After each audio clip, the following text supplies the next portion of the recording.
पवित्रता का अर्थ है शरीर पवित्र करना, वाणी पवित्र करना और मन पवित्र करना। शरीर पवित्र, जैसे आप शौचालय गए तो उतने ही वस्त्र पहन करके जाइए जितने धो सकते हो, नहीं तो आजकल तो बंद व्यवस्था है। आप शौच हुए, स्नान किए, अंगोछे से पोछा और फिर अपने कपड़े धारण कर लिए। अगर आप शौच वाले कपड़े पहने हैं तो आप अपवित्र हैं। पवित्रता का जितना निर्वाह करोगे उतना बढ़िया चिंतन चलता है। लघु शंका गए, आप खड़े खड़े लघु शंका कर रहे हैं, आपके पैरों में छिट्टी पड़ रही, फिर आपने मूत्रेंद्रिय को प्रक्षालन नहीं किया, धोया नहीं, फिर हाथ नहीं धोए, आचमन नहीं किया, आप अपवित्र हैं। कुछ भोजन पाया, आचमन नहीं किया, अच्छे से कुल्ला नहीं किया, आपका मुख अपवित्र है। आपका मन गंदे विचार कर रहा है तो अपवित्र है। पवित्रता का निर्वाह जितना करोगे उतना ही अनुभव होता चला जाएगा।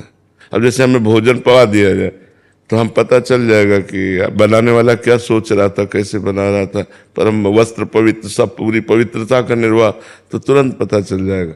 तो ऐसे हम पवित्र रहें तो हम अपने मन को जान सकते हैं, अपनी बुद्धि को जान सकते हैं, मन बुद्धि को भगवान में लगा सकते हैं। अब हमारा मन कहाँ गया क्या, इसलिए पवित्रता का निर्वाह करना अत्यंत आवश्यक है। ब्रह्मचर्य यम नियम में आता है, संयम में। ब्रह्मचर्य और पवित्र करता है। ये तो बाह्य पवित्रता है, ब्रह्मचर्य आंतरिक पवित्रता करता है।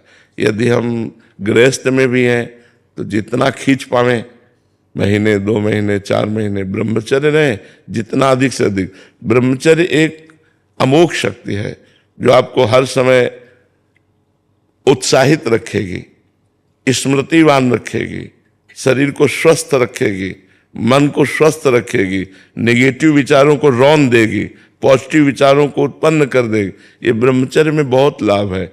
आज ब्रह्मचर्य का कोई महत्व नहीं रख रहा है। छोटे छोटे बच्चे गंदे आचरण कर रहे हैं। बड़ों की बात क्या है, बड़े तो इसी को सुख ही मान रहे हैं। शराब पीना, मांस खाना, बेविचार करना, यही लक्ष्य ही रह गया है। कोई बिरले ऐसे हैं जो इससे हट करके थोड़ा आत्मानंद, भगवदानंद, सत्संग की तरफ चल रहे हैं, तो कुसंग की तरफ ही जा रहे हैं। शराब पीना, ये करना, वो करना, गंदे आचरण करना। तो हमें लगता है कि अगर हम शरीर पवित्र रखें, मुख पवित्र रखें, वाणी से किसी को गलत न बोलें, मन से गलत विचार न करें, ब्रह्मचर्य रहें, पवित्र भोजन पावें, तो अभी देखो आपको इतने में ही आनंद आने लगेगा। राधा नाम जपिए और इतना कीजिए तो इतने में ही आनंद आने लगेगा। अब आप हमें 10 मिनट छोड़ दें, हम चुपचाप बैठ जाए, बाहरी स्मृति खत्म हो जाएगी, बैठे हैं नहीं। अब अपवित्र रहो, अपवित्र खान विचार, तो भगवान में थोड़ी, भगवान परम पवित्र है। जितना आप पवित्र रहोगे उतने आप भगवत चिंतन और अच्छे विचार आएंगे, आप तेजस्वी रहेंगे। पवित्र, देखो हमारी किडनी खराब है, डायलिसिस होता है। आपको क्या लग रहा है मैं डायलिसिस मैन जैसा हूँ? एकदम जोशीले, उत्साह, एकदम फिट।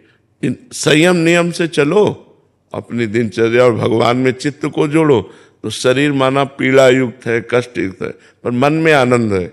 और मन में आनंद नहीं है, शरीर स्वस्थ है, तो आप क्लेशित है।